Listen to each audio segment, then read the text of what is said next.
صبح کا وقت ہے، آنکھ بھی کھلی ہے، اذان کی آواز بھی کان میں آئی ہے، آپ کا نفس کہتا ہے ابھی سو جی۔ آپ نے اپنی چادر یا کمبل کو درست کیا اور کروٹ لیا، یہ کیا ہے؟ آپ نے کس کا حکم پیچھے پھینکا اور کس کا حکم مانا؟ اللہ کے حکم کو پیچھے پھینک دیا، نفس کے حکم کو آگے رکھ۔ یہ شرک، اس شرک کو جاننے والے بہت کم ہیں۔ مولانا روم نے خوب کہا تھا، نفس ماں ہم کم طرز فرعون نیست لیکن ایراعون نیست، میرا نفس بھی فرعون سے کم نہیں ہے۔ فرعون نے کہا تھا میں الیس لی ملک مصر وہذہ الانہار تجری من تحتی، کیا اس ملک مصر کی حکومت میری نہیں ہے؟ اور سارا جو یہ آب پاشی کا نظام ہے، انہار کا نظام ہے، وہ میرے کنٹرول میں نہیں ہے؟ جس کا چاہوں موگا کھلا رکھوں، جس کا چاہوں بند کر دو۔ یہ تھا خدائی کا دعویٰ، انا ربکم الاعلی۔ تو مولانا روم کہتے ہیں میرا نفس بھی اس سے کمتر نہیں ہے۔ وہ کہتا یہ جسم میرا ہے، اس پر میرا حکم چلے گا، میں نہیں جانتا کون اللہ کون رسول، کیا حرام کیا حلال۔ تو فرعون سے کم تو نہیں ہے میرا نفس، لیکن فرعون اس کی بہت مدد تھی، فوج تھی، لاؤ لشکر تھا، تو اس نے زبان سے بھی کہہ دیا کھل کر الا ربکم الاعلی۔ میں مسکین ہوں، غریب ہوں، میرے پاس کوئی طاقت نہیں ہے، میں زبان سے تو کچھ نہیں کہہ سکتا، اندر سے میرا نفس یہی کہتا۔ یہ نفس کی حکومت قرآن کہتا ہے، میں حیران ہوتا ہوں، دو جگہ یہ مضمون آیا ہے، ارایت من اتخذ الہہ ہواہ افانت تکون علیہ وکیلا۔ اے نبی تم نے دیکھا اس شخص کو، اس کے حال پر غور کیا جس نے اپنی خواہش نفس کو اپنا الہ بنا لیا ہے۔ اللہ اکبر، الہ لا الہ الا اللہ، کلمہ توحید کا مرکزی لفظ یہاں آ رہا ہے، من اتخذ الہہ ہوا ہو، جس نے اپنی خواہش نفس کو اپنا معبود بنا لیا، الہ بنا۔ افانت تکون علیہ وکیلا، کیا آپ ایسے شخص کی کوئی ذمہ داری لے سکتے ہیں؟ سود حرام ہوا کرے جی، حرام ورام، ہمارا دھندا جو ہے وہ آگے بڑھ نہیں سکتا۔ اللہ کے حکم کو پیچھے ڈالا، نفس کے تقاضے کو آگے رکھا۔ کون معبود ہے آپ؟ نام عبداللہ رکھیے، نام عبد الرحمن رکھیے، ہے عبد النفس، نفس کے بندے، نفس کے غلام۔ پوچھا گیا ایو الہجرت افضل یا رسول اللہ، اے اللہ کے رسول بتائیے سب سے اعلیٰ ہجرت کون سی ہے، افضل؟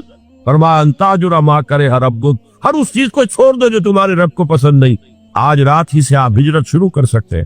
جائزہ لیجئے کیا کیا چیزیں میری زندگی میں خلاف شریعت ہے، وہ اللہ کو ناپسند ہے، فیصلہ کیجئے کہ آج کے بعد نہیں ہوگی، ہجرت شروع ہو گئی۔ افضل الہجرہ، سب سے افضل ہجرت شروع ہو گئی۔ المجاہد من جاہد نفسہ، جہاد تو یہاں سے شروع ہو گیا، اپنے نفس کے خلاف جہاد کرنا۔ صبح نفس نے کہا ابھی سو جاؤ، آپ نے نفس کی بات کو رکھ دیا، اپنا کمبل اٹھا کے پھینکا، اٹھے، وضو کیا، نماز کے لیے آپ مسجد چل دیے، آپ نے جہاد کیا نفس کے خلاف۔ یہ افضل الجہاد ہے۔ افرأیت من اتخذ الہہ ہواہ افانت تکون علیہ وکیلا، کیا تم نے غور کیا اس شخص کی حالت پر جس نے اپنی خواہش سے نفس کو اپنا معبود بنا لیا، الہ بنا لیا، کہہ رہا ہے لا الہ الا اللہ، لا الہ الا اللہ، لیکن الہ تو اس کا لفظ ہے۔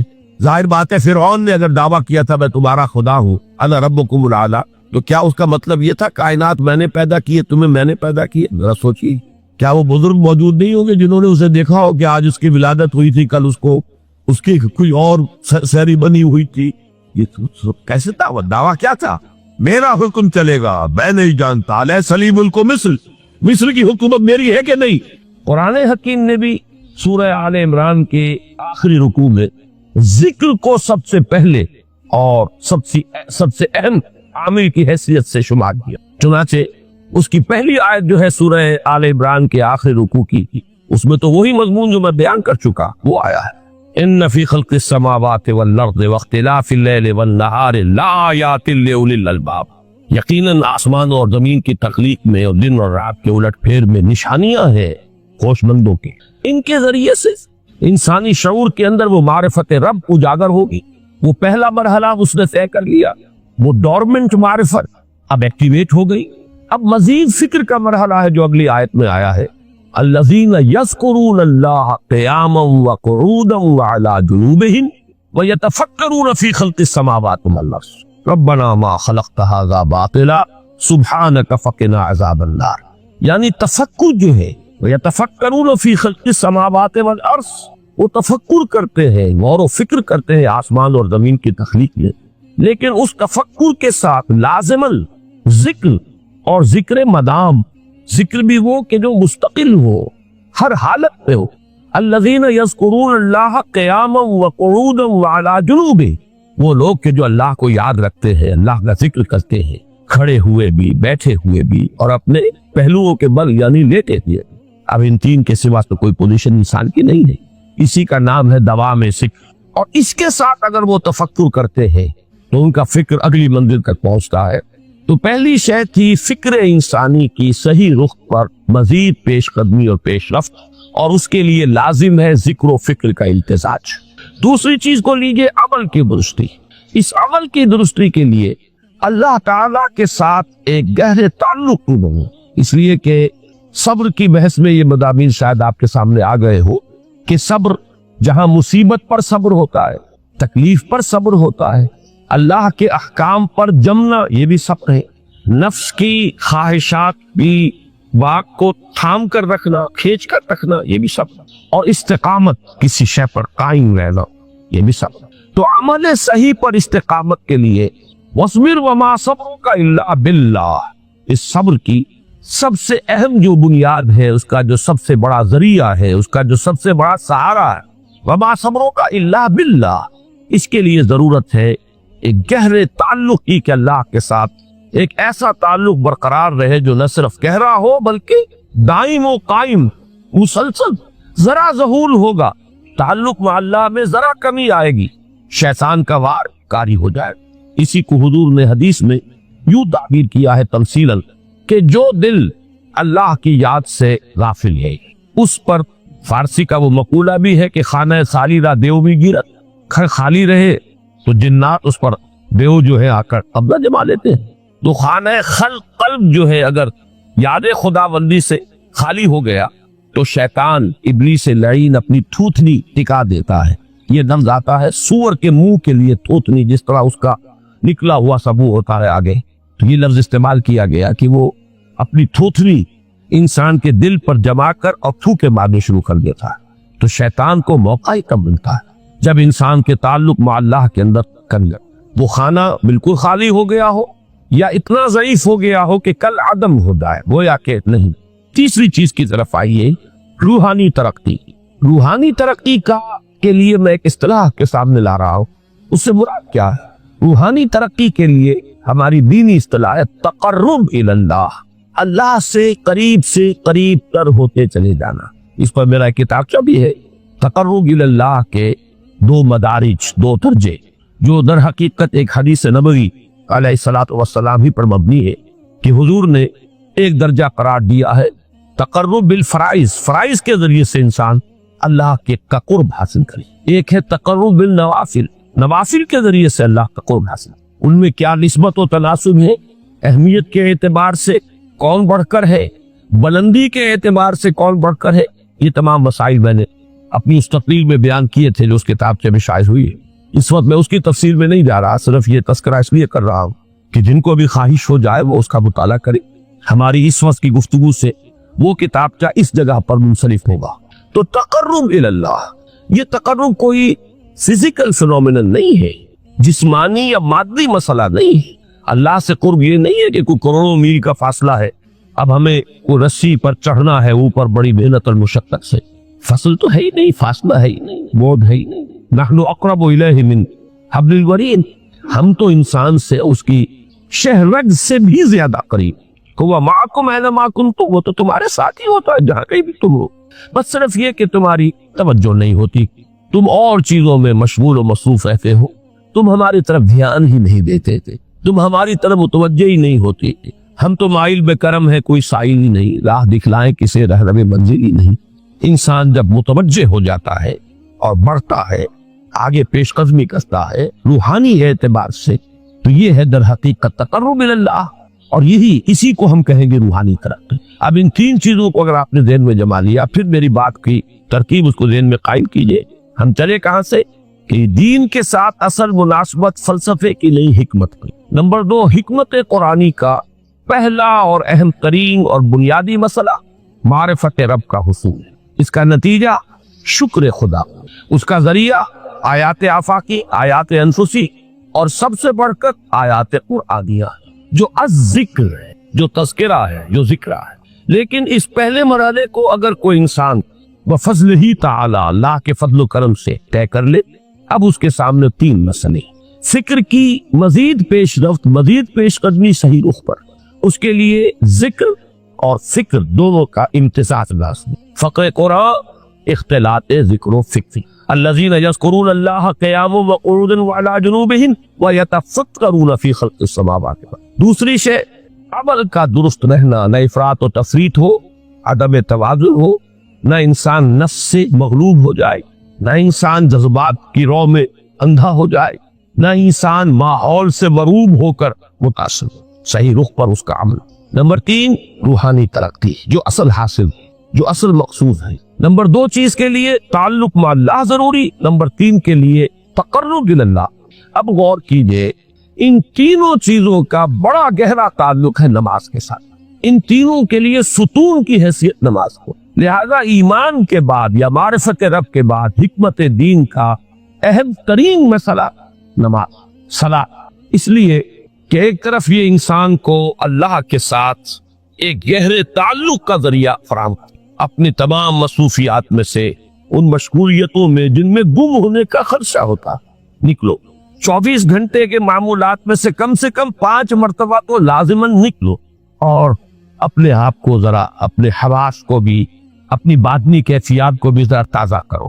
اگر کوئی گندگی، نجاست، کسی طرح کی ناپاکی کا کوئی معاملہ ہے، طہارت حاصل۔ طہارت سے تمہارے اندر روح کو بھی بالیدگی ہوگی، تمہارے حواس بھی تازہ ہوں گے، تم گویا کہ بحیثیت کل تمہاری ہستی چاقو چوبند ہو جائے گی۔ وہ کسل، وہ سستیاں، وہ جو ایک کثافتیں ہوتی ہیں، ان سب سے نجات حاصل کرو، اور اب اپنے رب کے حضور میں کھڑے ہو جاؤ، اس کے ساتھ اپنا عہد بھی تازہ کرو، اس کی اہم صفات کو بھی اپنے ذہن میں پھر مستحضر کرو۔ یہی وجہ ہے، دیکھیے میں نے جو آیات آپ کو شروع میں سنائی تھی، سورہ لقمان کی 2 آیتیں، پہلی آیت میں اس کا ترجمہ کر چکا، دوسری آیت وَلَقَدْ وَإِذْ قَالَ لُقْمَانُ لِابْنِهِ وَهُوَ يَعِظُهُ يَا بُنَيَّ لَا تُشْرِكْ بِاللَّهِ إِنَّ الشِّرْكَ لَظُلْمٌ عَظِيمٌ۔ اس کے بعد درمیان میں کچھ مضمون آ کر پھر وہ آیت مبارکہ آئی تھی، یا بنی اقیم الصلاۃ وامر بالمعروف وانہ عن المنکر واصبر علی ما اصابک۔ گویا کہ اہم ترین چیز، بنیادی ترین چیز، اللہ کو محض پہچان لینا کافی نہیں ہے، یاد رکھنا ضروری ہے۔ اللہ یاد رہے گا تو فکر صحیح آگے، اللہ یاد رہے گا اور اس کے ساتھ ایک گہرا تعلق جو ہے برقرار رہے گا تو عمل درست رہے گا۔ بالکل یہی بات سورہ طٰہٰ میں جو پہلی وحی حضرت موسیٰ علیہ السلام پر ہوئی، اور پہلا مخاطبہ ہے، چونکہ حضرت موسیٰ کو یہ انبیاء کرام کے مقدس گروہ میں ایک امتیازی حیثیت حاصل ہے کہ ان سے براہ راست گفتگو ہوئی ہے، اگرچہ صرف ایک پردہ تھا، اوٹ من ورائے حجاب گفتگو ہوئی ہے، لیکن یہ کہ کوئی فرشتے کا درمیانی جو ہے وہ لنک نہیں تھا، براہ راست اللہ تعالیٰ نے حضرت موسیٰ علیہ السلام سے کلام فرمایا۔ کلم اللہ موسیٰ تکلیما، موسیٰ سے تو اللہ نے کلام فرمایا جیسے کہ کلام کیا جاتا، تو پہلا مخاطبہ ہے، یہ پہلا مکالمہ ہے، پہلی وحی کہیے، اسی میں یہ الفاظ بھی موجود ہیں، اننی انا اللہ لا الہ الا انا فاعبدنی واقم الصلاۃ لذکری۔ یہ گویا کہ حکمت قرآنی کا ایک بہت بڑا خزانہ ہے یہ آیت مبارکہ، کہ خود حضرت موسیٰ علیہ السلام کو جو ہدایت دی جا رہی ہے، میں ہوں، میں اللہ، اننی انا اللہ لا الہ الا انا، میرے سوا کوئی معبود نہیں، فاعبدنی، پس میری بندگی، میری عبادت، میری پرستش، میری محبت، اس کو اختیار کرو۔ وَأَقِمِ الصَّلَاةَ لِذِكْرِي، اور نماز کو قائم رکھو میری یاد پہ۔ بلکہ اسی سلسلہ کلام میں آگے چل کر سورہ طٰہٰ میں آتا ہے، کافی گفت و شنید کے بعد جب حضرت موسیٰ نے کچھ معذرت بھی کی، کچھ دعائیں بھی کی، اللہ نے ایک دعا قبول بھی کی کہ ان کے بھائی کو بھی شریک کر دیا، حضرت ہارون کو بھی۔ اس کے بعد پھر جب فرمایا کہ اب جاؤ فرعون کی طرف، تو اس میں فرمایا وَلَا تَنِعَ فِي ذِكْرِي، اور دیکھنا یہ جو عظیم مشن تمہارے کندھے پر آ گیا ہے، بڑا بھاری اور کٹھن ایک فرض ہے جو تم پر عائد ہو گیا ہے، اس کے لیے سب سے بڑی تمہارے پاس جو قوت کا ذریعہ ہے وہ نماز۔ فَلَا تَنِعَ عَنْ ذِكْرِي، میری یاد میں کبھی غفلت نہ کر، اس میں کبھی کوئی کمی نہ آنے دینا۔ جیسا کہ میں نے عرض کیا تھا کہ جیسے ہی وہ تعلق جو ہے کمزور پڑتا ہے یا منقطع ہو جائے معاذ اللہ، تو پھر انسان گویا کہ